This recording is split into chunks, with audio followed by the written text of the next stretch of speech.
And of course, at this point in the summer, we are closer to the upcoming school year than we are to last school year. And if your kids are anything like me when I was young, they may actually complain of being bored right about now, but you can actually fight boredom and keep your kids' minds sharp for the upcoming school year at the same time. And joining us today are two Idaho teachers. We've got Andrew Lunt and Beverly Wood. Thank you both for coming in early this morning. You guys are just getting ready for the school year, huh? Yeah, we are. We have about a month left until the school year starts. And you guys are going to be getting up early then every day every school day starts again. So thanks for joining us this morning. Now, first off, we talked about keeping your kids' minds sharp. That's what we wanted to center this around. And I understand there are actually some studies that show that your kid could slip behind in the summer months if they're not keeping their minds active, right, Andrew? Yeah, for the average student, the 3 months they're off on average for the summertime, if they're not learning and kind of keeping their brain active during that time, they can lose up to 2 months worth of what they've learned in the previous school year. And I'm sure that can make it difficult for you two as well, because you probably have to do a lot of review that maybe wouldn't be necessary if kids had some learning activities going on in the summer. I remember, especially algebra and that type of stuff. Oh my gosh, we had to do so much stuff again at the beginning of the year. But Connections Academy, Beverly, is something, it's an online learning thing that can help kids during the summer, right? Can you tell us a little bit about that? Yes, it's an online public charter school. Okay. So we're here in Idaho. The main branch comes from Baltimore, but all of our teachers are here in Idaho, and we do have a few things on our website, that's connectionsacademy.com, and that give you ideas on what to do to help your kids keep active during the summer. And I understand some of the ideas really kind of revolve around themed activities, and I can understand how that would definitely keep kids more involved if you have themed activities, say, for a week or a day at a time. What are some of those examples, maybe, of themes that kids could do at home? Well, the theme we have for this summer, because the elections are coming up in the fall, the presidential elections, and also some local elections.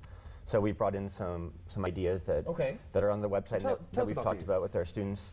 Well, we have some books here, of course. We have all the way from elementary all the way up to high school. We have your pocket constitution. Oh, wow. For a high schooler, that's popular with the high schoolers. That way they can get to know a primary source document, which is important for the students to learn and to know. And it is sad how unfamiliar we as a general population are with the Constitution, wouldn't you say? Yeah, and I mean, as it says, pocket Constitution, you can just carry it in your backpack or to school, and if you're in government class, you can refer to it. And we have books for the elementary students as well, with more pictures and kind of easier descriptions. And then we also have some brochures that we brought here from the state capitol. And so people can go visit the Capitol. They can visit the Capitol. And I've done that. It's a free tour. It's totally free, right? Yep. And then this brochure here, called "Visit the Idaho State Capitol, the People's House," talks about the hours. It's open, I think, nearly every day, even holidays. It's open until 5 o'clock, so you can go there and tour. They have guided tours during certain times as well. So it's kind of fun to go there and see and touch and learn about history. Yeah, and sit up in the Speaker of the House's seat or something. I've done that myself when my sister came to town. We went and visited. So a lot of cool stuff there at the Capitol. And of course, the library will always be your friend during the summer. Exactly. We got these at the Meridian Library, but you can get these at any library anywhere.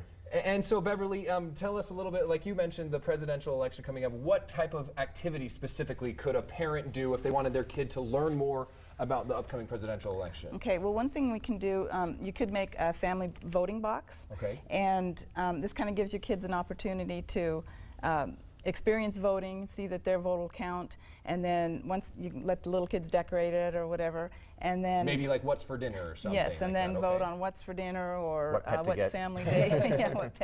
What family day. You have to make sure you follow through with what they vote on. Exactly. Yes. Yeah, let them count the votes, and that gets their math in there too. Another thing that you could do is get like a map, and this is of course the United States, and then follow the candidates where they are.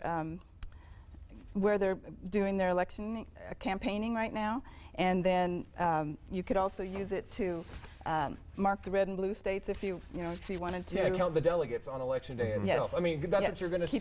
Keep the map around on TV anyway. Yes. So another way to learn about the Electoral College. Yep. And about geography. Geography. Yep. Exactly. And you could also look back at the electoral votes that that are coming up, and even the primary, and who got how many votes they got in the primary, things like that. So these really are great ideas to get kids started. It's not too late to keep your kids active because if they have a whole month of all this learning activity before school starts, they'll be in a much better spot. So just really quickly, there is a website they can go to as well. What's that website? Yes, connectionsacademy.com. Okay. And we have information on there about our school and also about different learning activities for the summer. Awesome. We so appreciate you guys coming in and bringing all these examples. Don't forget about the library, the Capitol, so many places you can still help your kids have a good education during the summer. Thanks so much for being with us. Thanks for